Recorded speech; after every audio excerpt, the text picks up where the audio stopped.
கர்த்தருடைய நாம மகிமைப்படுவதாக. நான் உங்கள் சகோதரி மெஸ்ஸி தவராஜ். கர்த்தர் நமக்கு தருகிற வசனம் லூக்கா 12:32. பயப்படாதே சிறுமந்தையே, உங்களுக்கு ராஜ்யத்தை கொடுக்க உங்கள் பிதா பிரியமாயிருக்கிறார். ஆமாங்க, நம் தேவன் நமக்கு பரலோக ராஜ்யத்தை தருவதற்கு பிரியமாயிருக்கிறார், ஆசையாயிருக்கிறார். யோசித்து பாருங்க, அவருடைய ஆசையெல்லாம் நாம் எல்லாருமே பரலோக ராஜ்யத்தில் இடம்பெறுவது மட்டும்தான். அதற்காக தான் தன்னுடைய சொந்த மகனையே அவர் சிலுவையில் பலி கொடுத்தார், திரும்ப 3ஆம் நாள் உயிர்த்தெழச் செய்தார்.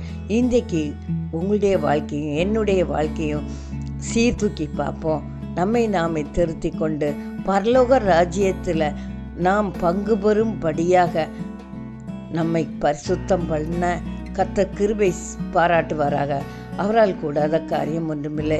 இன்றைக்கு நம்மை நாமே விட்டு கொடுத்து தேவனுடைய பாதத்தில் ஒப்பு கொடுக்கிற வேளையில் கர்த்தர் நமக்கு பரலோக ராஜ்யத்தை தந்து ஆசீர்வதிக்கிறவராக இருக்கிறார். அவரால் கூடாத காரியம் ஒன்றுமே இல்லைங்க. உலகத்தை விட்டு நாம் தேவனோடு மட்டும் உறவு வைத்து கொள்ளும் போது, பரிசுத்தமாய் அவருடைய பாதையில் நாம் நடக்கும்போது, கர்த்தர் அவருடைய வருகையில் நம்மை அழைத்து கொள்ளுவார், அணைத்து கொள்ளுவார்.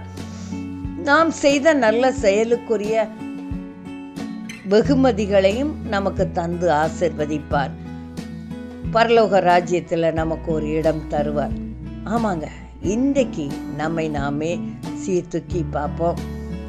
நாம் நினையாத வேளையில் அவர் வருகிறவராய் இருக்கிறார். அதனால் அவர் எந்த நேரத்தில் வருவார்னு யாருக்கும் தெரியாது.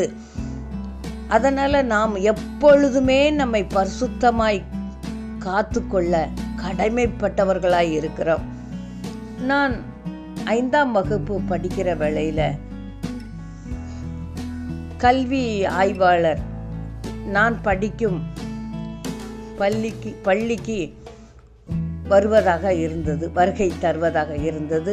இதனால் எல்லா ஆசிரியர்களும் எங்களை தயார் செய்வதும், சார்ட் ஓட்டுவதும், ஸ்கூலை க்ளீன் பண்ணுவதும், இந்த மாதிரி காரியங்களில் ஈடுபட்டு வந்தாங்க. ஆனால் அந்த கல்வி ஆய்வாளர் அன்று வரவே இல்லை. இனி வரமாட்டாரோ என்று சொல்லி சகஜ நிலைமைக்கு ஆசிரியர்களும் வந்துவிட்டார்கள். திடீரென்று ஒரு நாள் அந்த கல்வி ஆய்வாளர் வருகை தந்தார். அப்பொழுது எல்லா ஆசிரியர்களும் திகைத்து நின்றார்கள். இன்றைக்கு யோசித்து பாருங்க, நாமும் கூட இந்த நிலைமைக்கு தள்ளப்படக்கூடாது. தேவன் வரும்போது விழிப்பாக இருந்து நாம் ஜெபித்து நம்மை பரிசுத்தமாய் காத்து கொள்ளுகிற வேளையில் அவருடைய வருகையில் கர்த்தர் நம்மை அழைத்து கொள்ளுவார். ஆமாங்க, அவரால் கூடாத காரியம் ஒன்றுமில்லை. இன்றைக்கே நம்மை தயார் செய்வோம். தேவனோடு உள்ள உறவை சரி செய்து நம்மை பரிசுத்தமாய் பாதுகாத்து கொள்கிற வேளையில் கர்த்தர் தம்முடைய 2ஆம் வருகையில் நம்மை அழைத்து நமக்கு பரலோக ராஜ்யத்தை தர அவர் பிரியமாய் இருக்கிறார்.